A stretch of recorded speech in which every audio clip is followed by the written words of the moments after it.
안녕하세요. 경동제일교회 성도 여러분. 오늘 함께 살펴볼 성경은 에스라와 느헤미야입니다. 이 두 권의 책은 별개의 책으로 우리가 보는 성경에 들어가 있지만 원래는 한 권의 책이었습니다. 두 책 모두 유다 백성들이 페르시아 시대에 해방된 이후의 내용을 다루고 있습니다. 이번 시간에는 이스라엘이 포로에서 귀환할 당시 국제 정세를 주도했던 페르시아의 왕들을 알아보고 각 시대에 맞추어 오늘의 본문인 에스라 느헤미야 말씀을 함께 살펴보도록 하겠습니다. 먼저 살펴볼 왕은 고레스입니다. 그는 페르시아 제국의 초대 왕으로 이스라엘 백성의 신앙 재건과 성전 재건에 적극적으로 관심을 가졌습니다.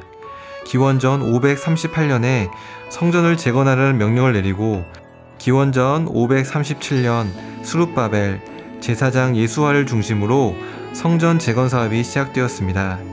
그러나 이를 시기하는 사람들로 인해 다음 해인 536년부터 성전 공사는 약 16년간 중단되었고 다리오 왕 때에 가서야 재개됩니다.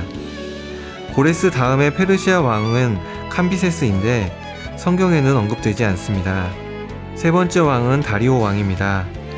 고레스 왕 4년부터 중단되었던 성전 공사는 다리오 왕 2년에 에스라 5장에서 보여지듯 수룹바벨과 예수화를 중심으로 다시 재개되었습니다.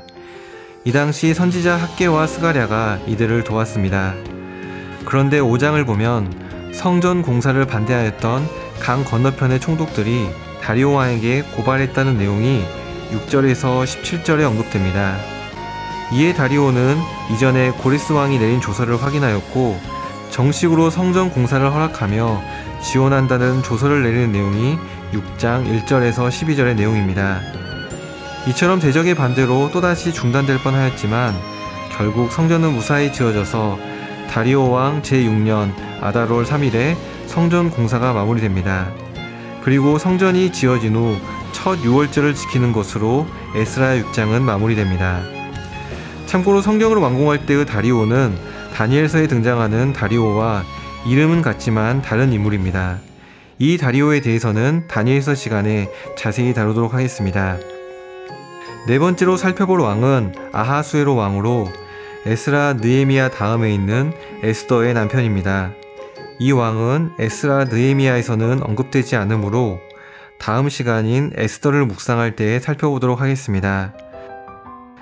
다섯 번째로 살펴볼 왕은 아닥사스다 왕입니다. 에스라 느헤미야는 이 왕의 통치 기간 동안에 주로 활동했습니다. 아닥사스다 7년에 2차 포로 귀환이 되었고 이 포로들과 함께 학자 에스라가 이스라엘로 돌아와 개혁을 추진하였고 말씀을 가르쳤습니다. 당시 많은 사람들은 이방인과 결혼하여 신앙이 혼란스러웠는데 에스라는 이를 보고 9장에서 백성을 위한 회개 기도를 하였고 이스라엘 백성이 회개하고 각성하여 믿음의 순수성을 회복하도록 도왔습니다. 아닥사스다 20년, 당시 왕의 수를 관리하였던 느헤미야는 예루살렘 성벽이 무너졌다는 소식을 듣고 금식하며 기도했습니다. 그는 예루살렘 성벽을 다시 세우게 해달라고 아닥사스다 왕에게 요청하였고 아닥사스다 왕은 느헤미야를 총독으로 파견하여 그 일을 완수하게 하였습니다. 느헤미야는 아닥사스다 20년부터 32년까지 12년 동안 유다 총독으로 성벽 보수와 사회적 개혁을 이끌었습니다. 느헤미야가 성벽 재건을 하는 동안 반대하는 사람들의 방해가 점점 심해졌고 느헤미야는 공사 중에도 무기를 집참하여 방해에 대비하게 하였습니다. 느헤미야가 공사를 시작한 지 52일 만에 성벽은 완성되었고 그 성벽을 하나님께 봉헌했습니다. 느헤미야는 학자 에스라와 함께 율법 말씀을 낭독하고 개혁과 회복을 이룹니다. 에스라와 느헤미야의 개혁은 예배와 성소의 개혁만이 아니라 당시 사람들이 익숙하게 생각했던 생활 모습들도 개혁하는 것이었습니다. 대표적인 것이 이방인과의 결혼 문제, 레위인이 복권하는 문제, 이방인과 더 이상 같이 하지 않는 문제, 노예로 팔린 자의 회복 등입니다. 이것들은 약간 과격해 보일 수도 있지만 하나님께로의 순수한 신앙을 회복하기 위해서 필요한 과정이었습니다. 에스라 느헤미야는 포로에서 돌아온 사람들을 향하여 예배뿐 아니라 그들의 삶 속에서도 하나님을 생각하고 그들의 삶의 방식을 바꿀 것을 외쳤습니다. 그들이 이스라엘 백성에게 한 이 메시지는 오늘날 우리에게도 적용됩니다. 우리가 예배를 드리고 나서 우리의 삶의 자리에서 보여지는 모습들은 하나님을 닮아 있습니까? 아니면 세상 사람들을 닮아 있습니까? 한번 묵상해 보시길 바랍니다. 이어서 바이블 프로젝트 영상을 보시겠습니다. 에스라, 느헤미야서입니다. 현대 성경에는 보통 이 둘이 나뉘어 있지만 그렇게 된 것은 먼 후대에 일어난 일입니다. 원래는 한 저자가 쓴 한 권의 책이었죠. 이야기는 바벨론이 예루살렘과 성전을 파괴하고 많은 백성을 포로로 끌고 간 지 약 50년 후 일부 유대인들이 예루살렘에 돌아와 성읍과 그들의 삶을 재건하던 때를 배경으로 합니다. 구체적으로 이 책은 재건에 힘쓴 3명의 지도자에 주목하는데요. 바로 스룹바벨, 에스라, 그리고 느헤미야입니다. 책의 구성 또한 각 지도자의 노력에 초점을 맞추고 있죠. 스룹바벨은 큰 무리의 백성을 이끌고 예루살렘에 돌아와 성전을 재건하고 그로부터 70년 후 에스라는 예루살렘에 와서 토라를 가르치고 공동체를 재건하며 다음으로 느헤미야는 예루살렘의 성벽 재건을 지휘합니다. 3명의 이야기는 매우 비슷한 구조로 되어 있는데요. 먼저 하나님께 감동을 받은 페르시아 왕이 이들을 예루살렘에 보내고 자원과 도움을 제공합니다. 이들의 노력은 방해에 부딪히지만 결국 극복해냅니다. 그러나 세 이야기 모두 이상하게도 실망스러운 결말로 끝이 납니다. 그럼 처음부터 자세히 살펴보죠. 이야기는 페르시아 고레스 왕의 칙령으로 시작합니다. 하나님께 감동을 받은 그는 포로들이 예루살렘에 돌아가 성전을 재건하게 허락하는데요. 저자는 이것이 언젠가 포로들이 예루살렘으로 돌아간다는 선지자 예레미야의 예언이 성취된 거라고 말하죠. 이 성취는 포로 귀환 이후에도 다른 많은 선지자의 예언이 성취될 거라는 소망을 안겨줍니다. 다윗의 혈통에서 나실 미래의 메시아 왕에 대한 소망, 하나님이 그의 백성 가운데 거하실 성전 재건에 대한 소망, 하나님의 나라가 임해 열방이 복을 받을 소망, 바로 아브라함에게 약속하신 것처럼 말이죠. 그럼 이 모든 소망을 염두에 두고 스룹바벨의 이야기를 읽어봅시다. 그는 바벨론의 씨라는 뜻의 이름처럼 바벨론 포로기에 태어난 세대를 대표하는 인물로서 큰 무리의 이스라엘 백성을 이끌고 예루살렘으로 돌아옵니다. 그들은 정착 후 우선 제단을 만들어 제사를 드리고 이후 성전을 재건하는데요. 성전의 기초를 놓는 예식과 최종 봉헌식이 핵심적인 장면이죠. 과거의 성막과 성전 봉헌식을 떠올려보면 이번에도 역시 하나님의 임재가 불과 구름처럼 내려와 백성 가운데 거하셔야 했지만 그런 일은 일어나지 않습니다. 그래서 새 성전을 보며 기뻐하는 사람들도 있지만 솔로몬의 성전을 경험한 장로들은 크게 통곡합니다. 그들의 영광스러운 과거나 소망하던 미래와 너무 달랐기 때문이죠. 그리고 여기서 처음으로 방해 세력이 등장하는데 매우 이상합니다. 이스라엘의 후손 중 바벨론의 포로로 끌려가지 않은 자들은 예루살렘에서 계속 살고 있었는데 그들이 성전 재건을 돕겠다고 나아옵니다.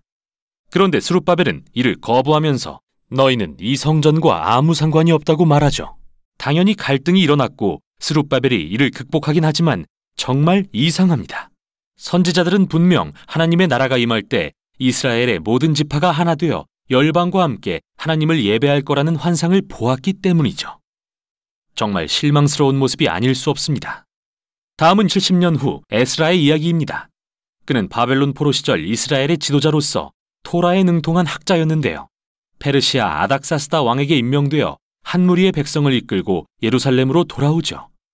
에스라는 이스라엘의 영적 재각성과 사회적 재건을 간절히 소망했지만 우리는 또다시 실망스러운 모습을 보게 됩니다.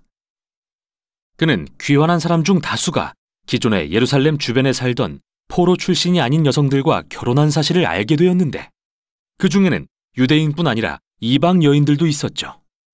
그러자 에스라는 율법의 계명을 들어 이스라엘은 거룩하니 고대 가나안 족속과 구별되어야 한다고 호소합니다.